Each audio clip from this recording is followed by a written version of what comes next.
Hello and welcome to the History of the Germans, episode 92, the Papal Epilogue. The popes have won the 200-year fight with the emperors, first the Salians and then the Hohenstaufen. A total war that ended in total victory. The imperial family of the Henrys of Waiblingen had been annihilated, either in battle, through illness, or at a last resort, by execution. The empire is reduced from dominating power in Europe to just a coordinating mechanism for its princes. How could anyone deny that, to use the words of Pope Boniface VIII, it is altogether necessary for salvation for every human creature to be subject to the Roman Pontiff? Well, someone will deny that, and 6 years after these words were uttered, the Church will march north into its Babylonian captivity. How did that happen? Now that is an even more intriguing question than how the Hohenstaufen could be wiped out. Before we start, just a reminder. The History of the Germans podcast is advertising free, thanks to the generous support from patrons. And you can become a patron too and enjoy exclusive bonus episodes and other privileges from the price of a latte per month. All you have to do is sign up at patreon.com/historyofthegermans or on my website, historyofthegermans.com. You find all the links in the show notes. And thanks a lot to Mark D, Leo von M, and Anthony B, who've already signed up. And there's another thing. I'm planning a Q&A session in about 2 weeks. So, if you have any questions relating to the podcast, the history we've gone through these last 2 years, or more general topics, just send them to me at historyofthegermans@gmail.com or on Twitter @GermansHistory or on my Facebook page, History of the Germans podcast. You'll find all the links in the show notes. Last week, we ended the podcast on the death of Conradin, son of Conrad IV, last king of the Romans from the house of Hohenstaufen. With his end, any legitimate concept of a unity between empire and the Regno of Sicily has vanished. The papacy rejoiced in the belief that from now on, no temporal power could encircle them. They're not only free of the Antichrist and his hellish brood, but they had also won. The 27-point papal program that Gregory VII had written up way back in the 1070s had become reality. The Bishop of Rome was the undisputed leader of the Church, whose legates ranked above any bishop or abbot. Beyond the walls of the churches, the power of the Pope was such that the princes were to kiss his feet. He has the right to depose kings and emperors. And remember that Gregory VII had written these assertions a mere 25 years after Emperor Henry III had summarily dismissed 3 popes. When he wrote that, it was pure pie in the sky. So let us just recap how the papacy had arrived at a point where the popes were seen as the spiritual and temporal leaders of Western Europe. It all starts with the economic boom that kicks off somewhere in the 10th century. As people find their basic needs for food, shelter and safety being covered, they're demanding more. Self-actualization is what it's called in Maslow's pyramid of needs. And that meant they're looking for more than just existence, but meaning and hope and the afterlife.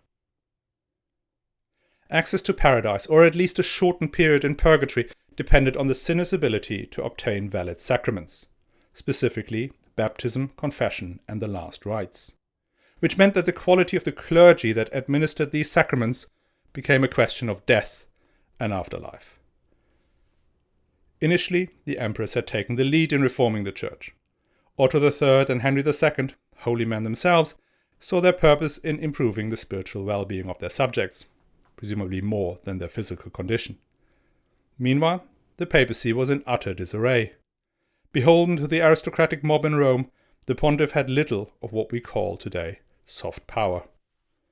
So up until Henry III, the faithful looked to the emperors to deliver on the promise of sober, learned vicars who could administer valid sacraments. The change came with the Council of Sutri, when Henry III dismissed 3 popes, one a young aristocratic thug, the second a similar man just from a different clan, and the third, who had bought the papacy from the first one for cold hard cash. Henry III made the fateful mistake to replace these ineffectual frauds with competent churchmen from his imperial clergy. His cousin, Pope Leo IX, took the lead in pulling the Curia out of the well it had fallen into. He established the College of Cardinals, staffed with, again, competent clerics from across Europe. He created the system of legates that conveyed papal policy far afield, and he defanged the Roman mob with the help of the emperor and powerful northern Italian magnates. Though Leo IX was at times disappointed with Henry III, the arrangement was pretty much a cooperation between the two, where the Pope was the junior partner. In the 11th century, the idea that the Pope would rank above the emperor would have sounded alien. The dominant cultural influence was the Empire of Constantinople, where the Patriarch was clearly subject to imperial rule. The theological concept that underpinned that went back to Pope Gelasius in the 5th century. Gelasius had suggested that God had granted the emperor the material sword, i.e. the temporal power, whilst the bishops and above them the Pope held the spiritual sword, the authority to bind and loose men from their sins. In Gelasius' theory, the Pope was not superior to the emperor in the here and now, but superior in the spiritual realm. Looking back, I believe that it wasn't in 1077 that this system of dual responsibility broke down, but a little earlier, under the regency of Empress Agnes. During the minority of Henry IV, when Agnes was regent, the imperial control over the selection of the popes had been slipping. Agnes had tried to re-establish the imperial prerogative and had appointed Cadulus as antipope against Alexander II. And that was a fatal mistake. Cadulus had been a reactionary who tried to roll back the church reform. So suddenly the imperial power was seen as hindering the one thing people wanted, i.e. better clergy, and so hope focused on the popes. Anno of Cologne toppled Agnes by kidnapping young Henry IV at Kaiserswerth and recognized Alexander II, tried to get back into the lead on church reform, but it was too late. Anno opened the synod at Mantua as imperial representative, but was quickly relegated to the backbenches. The popes, and specifically Gregory VII, quickly took charge of all aspects of church reform, dispatched legates, and tightened the reins over the bishops and monasteries. The boy emperor and his deeply divided regency council were unable to push back. So by 1077, when it all comes to a head in Canossa, emperor and pope are no longer partners in a joint endeavor, but established rivals. Europe now has two centers of power that both believe to be dominant and universal leaders of all of Christendom. We have followed the ups and downs of the struggle over almost 50 episodes, and we have seen how the popes have become stronger and stronger. There was Henry IV kneeling in the snow at Canossa, not the politically decisive moment, but one that lingered in the imagination for centuries to come. Lothar III being made a plaything of Bernard of Clairvaux and his pet Pope Innocent II. Conrad III, another king put in place by papal machinations, is followed by Barbarossa, who has not much interest in theology or the quality of pastoral care, but in gaining control of northern Italy. By 1150 it's no longer in dispute that the papacy is the one responsible for the spiritual well-being of their flock.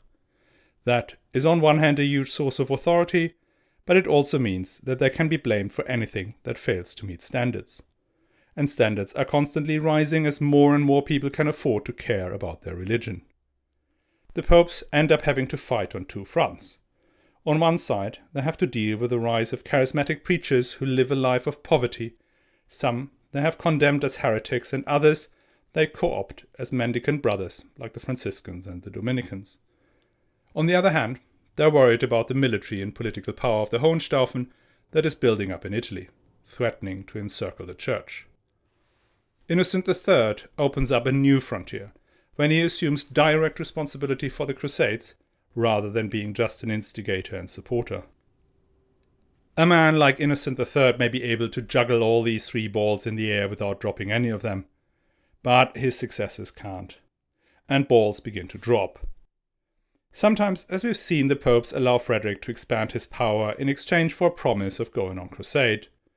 But after the Fifth Crusade ends up unsatisfactory for both sides, despite the recovery of Jerusalem, priorities shift. The popes retreat from the crusading movement in the Holy Land. Crusades become private projects of, for instance, King Louis IX of France and other important nobles, with modest support from the popes. That makes the crusade against Frederick II such a watershed moment.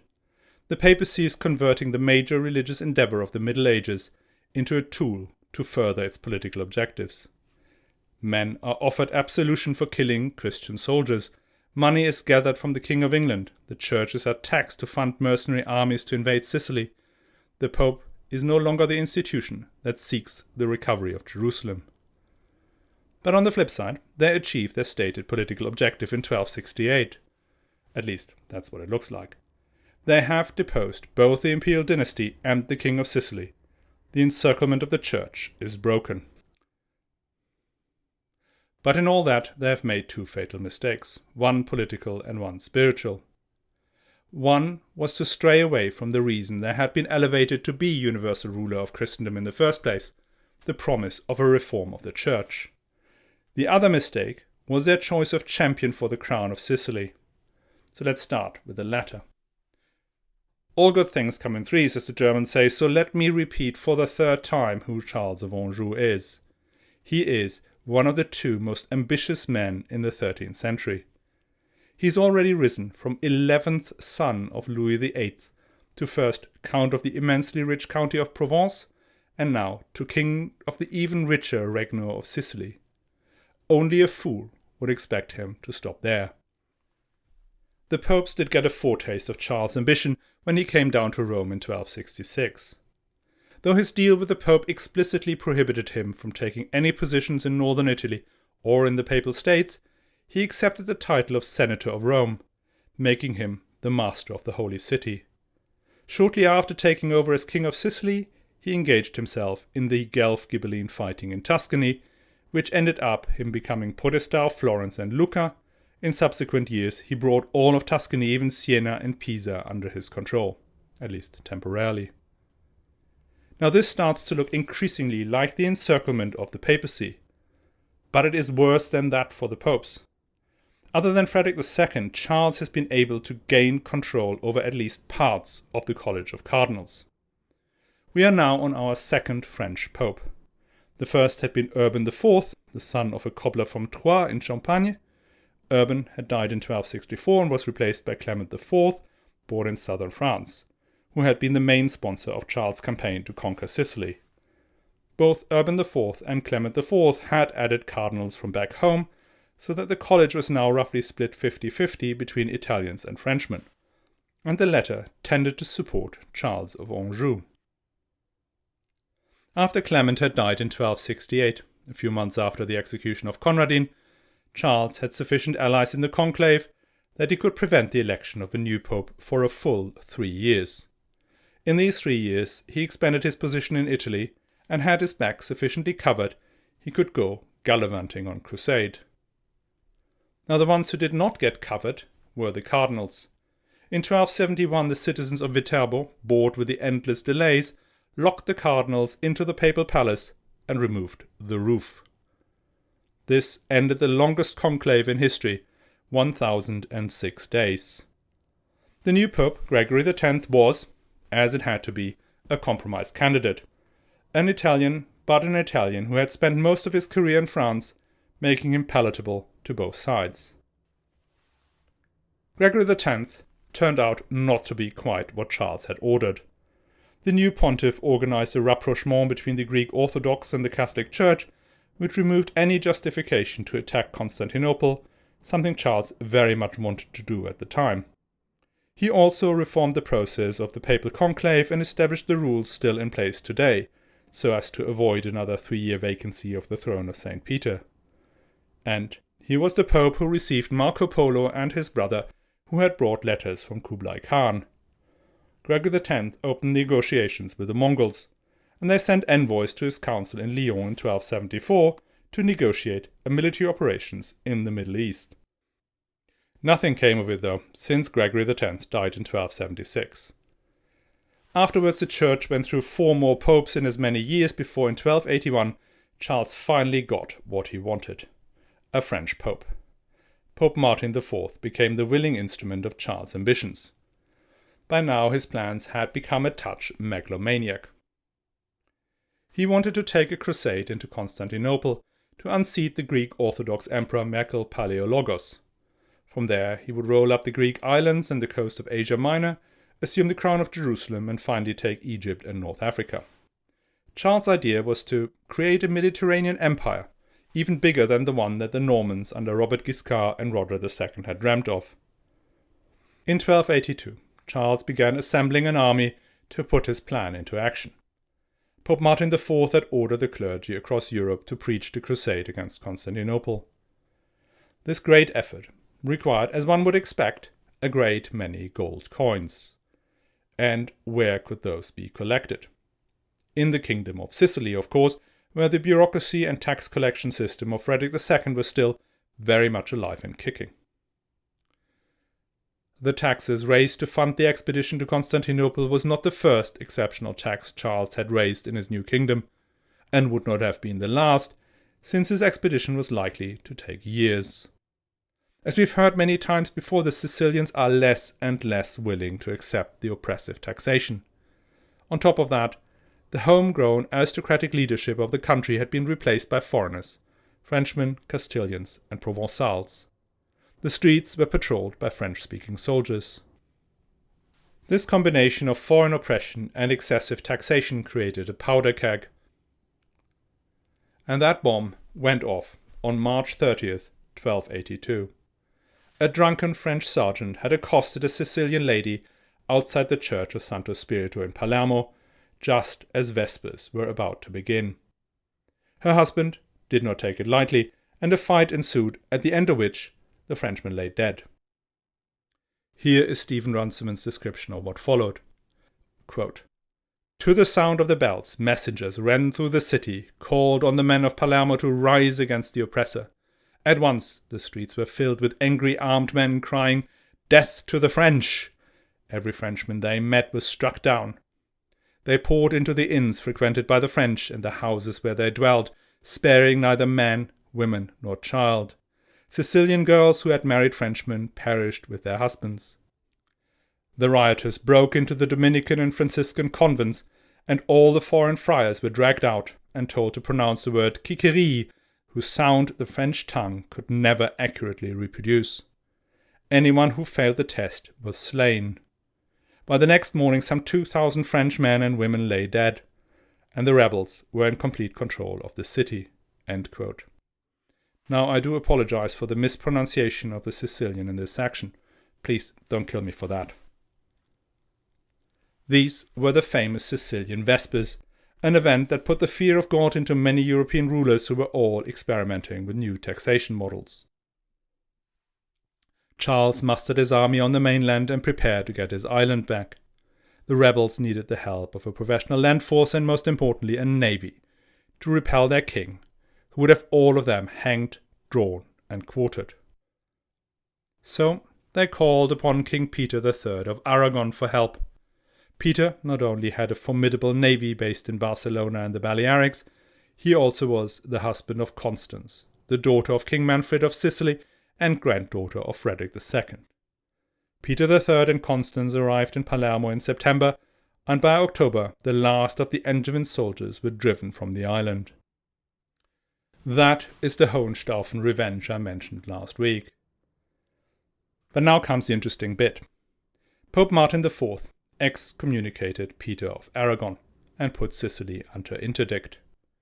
That is something an Innocent III or Gregory IX would have never done.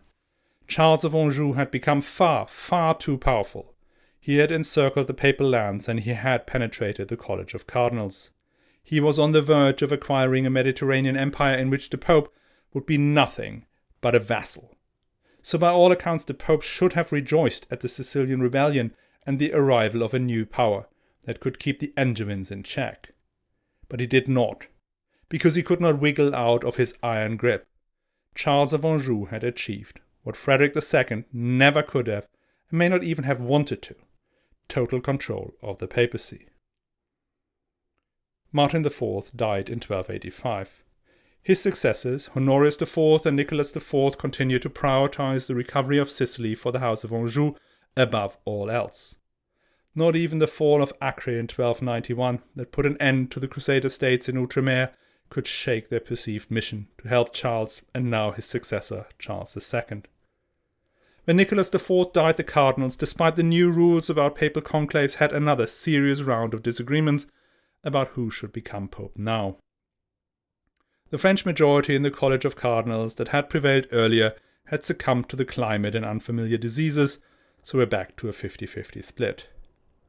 For 27 months they debated, before finally settling on one of the most unusual choices of pope, well, pretty much ever.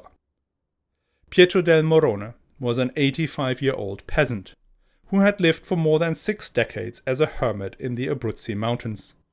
He had no experience with the curia or papal bureaucracy. He did neither read nor speak Latin.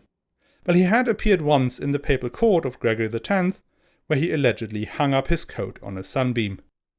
If you have seen the hermit in Monty Python's Life of Brian, that is Pietro del Morone. Nobody had asked him whether he was interested in the job, and if they had, he would have been very clear that it was not for him. When he finally hears about his appointment, he descends into a state of utter panic. It is only after lengthy discussions and prayers that he accepted the appointment. Pietro del Morone took the name Celestine V and began his utterly shambolic pontificate. None of that could have been a surprise, which begs the question, why did the cardinals choose him? They chose him because the church was badly in need of reform.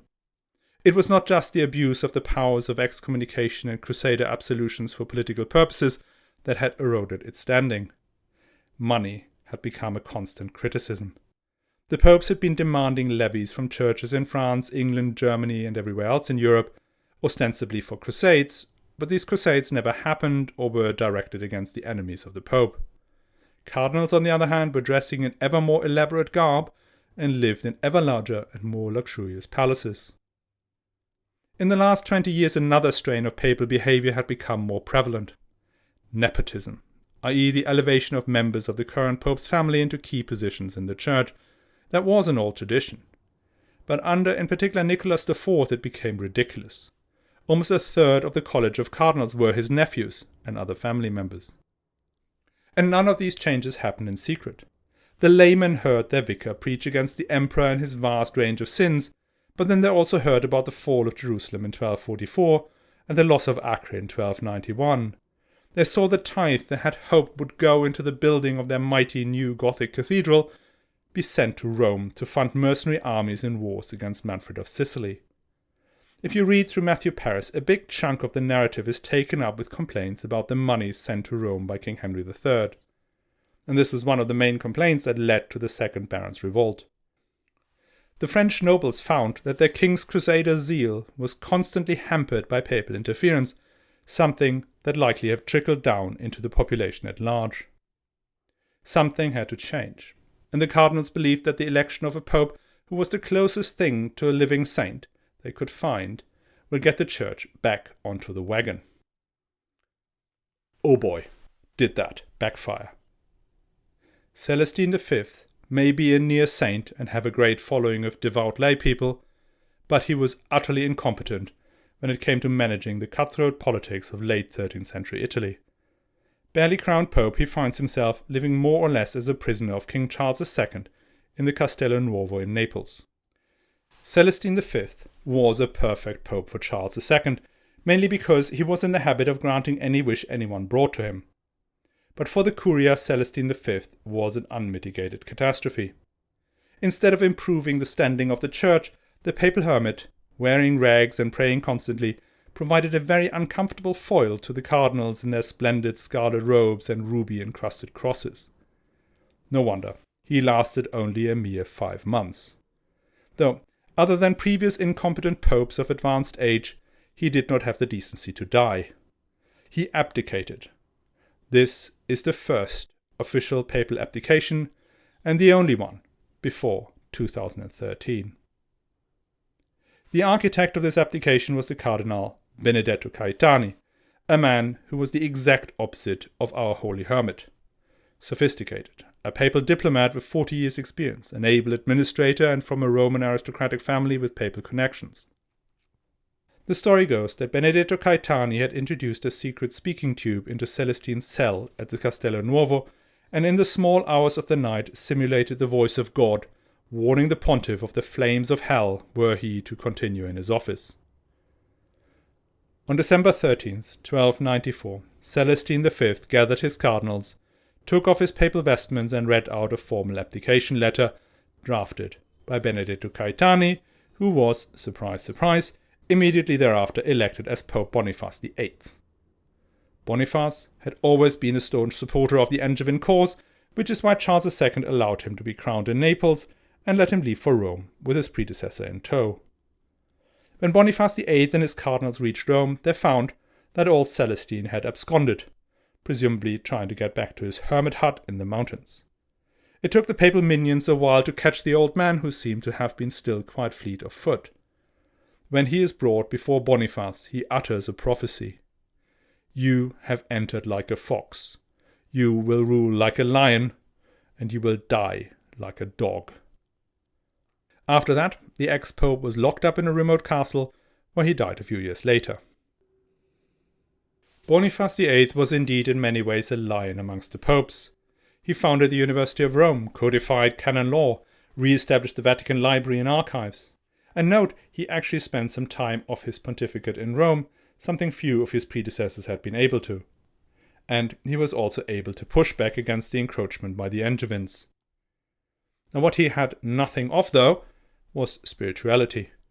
For him, the church and its powers to bind and loose, to excommunicate and depose, served solely political or financial purposes. He declared the year 1300 a holy year, inviting pilgrims to come to Rome, offering full and copious pardons for all sins, confessed or not. That brought 200,000 pilgrims to the holy city and vastly enriched the papal coffers.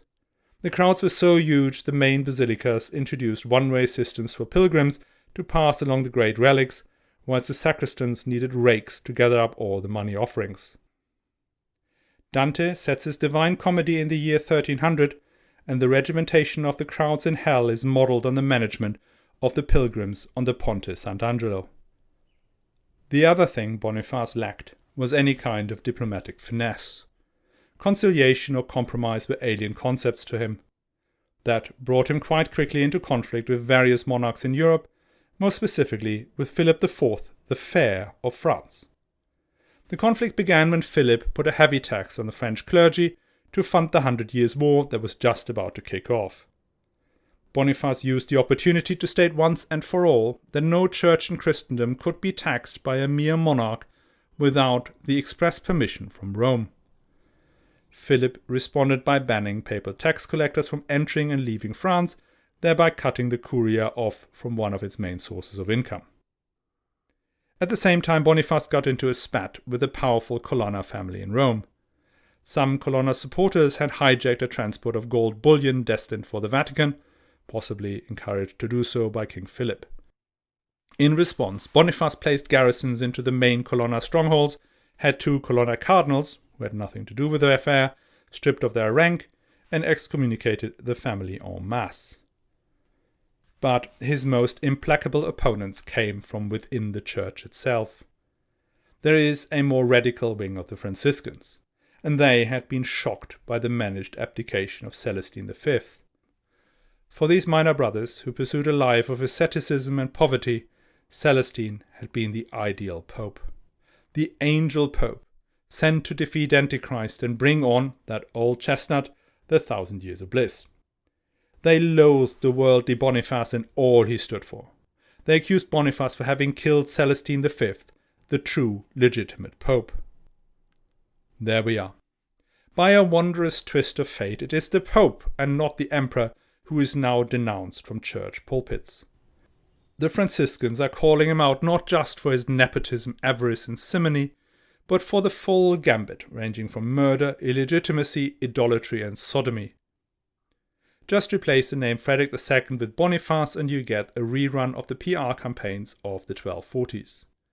The similarity is no surprise because both were run by the Franciscans. John Julius Norwich thought that within 3 or 4 years Boniface was the most detested pope that ever lived, which is quite an achievement given the breadth of the field. Boniface is not one to back down though. He suspected that a lot of his problems had been orchestrated in Paris, so that is where he keeps pushing back. When Philip the Fair imprisoned a bishop, Boniface responds by ordering the king to immediately release the bishop and summons the king and his bishops to come to the papal court to defend their actions.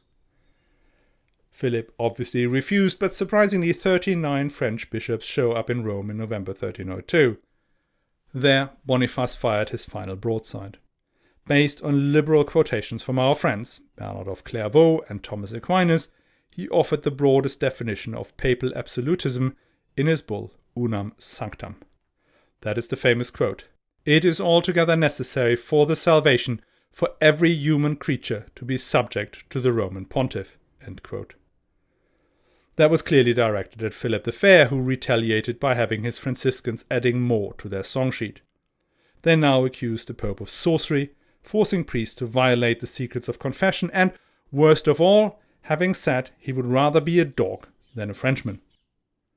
Philip and the Colonna demanded a general council of the Church to determine whether Boniface had obtained the chair of St. Peter illegally and whether he was a suitable pope. Boniface refused. So the French king sent an army of 1,600 men, led by Sciarra Colonna, a mercenary commander and member of the famous Roman family. Their orders were to seize the pope and, if necessary by force, transport him to France. Now, meanwhile, Boniface was drafting the excommunication and deposition bull for Philip the Fair, to be published on September 8, 1303. On September 7, 1303, so a day before that, the French and Colonna arrived at Anani, where the Pope was staying. After a short scuffle, they forced entry into the papal chambers. Boniface rose, dared them to lay hands on the Vicar of Christ, and threw bans and excommunications at the intruders. Sciarra Colonna, so they say, took off his gauntlet and slapped the Pope in the face, mid-sentence. This event, later called the Outrage of Anani, that slap in the face, marks the end of the imperial papacy. Never again will a pope be able to depose a king or an emperor. Pope Boniface was imprisoned for 3 days, but was freed by the citizens of Anani. He could escape to Rome, but died there a month later. Many say of shock and deep sorrow. His successor apologized to Philip for Boniface's behavior and revoked all his acts against the king. 3 years later, the conclave elected Pope Clement V, until that point Archbishop of Bordeaux. Clement V will never go to Rome, and settle ultimately in Avignon on the Rhone. By then, almost the entire College of Cardinals is made up of Frenchmen. The Babylonian captivity of the papacy had begun. For 100 years the papacy will be nothing but a shadow of its former glory. The popes in Avignon being at the beck and call of the King of France, and later riven with schisms until another Colonna, Martin V, is elected pope at the Council of Constance in 1417, and the papacy returns to Rome. Dante, who writes his Divine Comedy shortly after these events, summarizes his view of the popes of his era when he has St. Peter say the following: "He who on earth usurps my place, yes, my place, my very place, which lies vacant in the eyes of the Son of God, has made my tomb a common sewer of blood and pollution, into which the malignant fall." End quote. The struggle between the Pope and the Emperor is finally over. And the winner is the King of France. Our story arc may now have completed. But this is not the end of this season of the history of the Germans. So next week we'll talk about the afterlife of Frederick II and the fascinating story of how in the 1920s a German Jew, Ernst Kantorowicz, turned Frederick II from a medieval Sicilian king into the epitome of German authoritarian ruler who, in his mind, foreshadows another. I hope you will join us again. And do not forget, after that I want to do a Q&A session, so several of you have already sent in questions to historyofthegermans@gmail.com, on Facebook and on Twitter. Please keep them coming. And, by the way, patrons who've signed up on patreon.com/historyofthegermans or on my website are guaranteed their questions being answered. As always, All the links are in the show notes.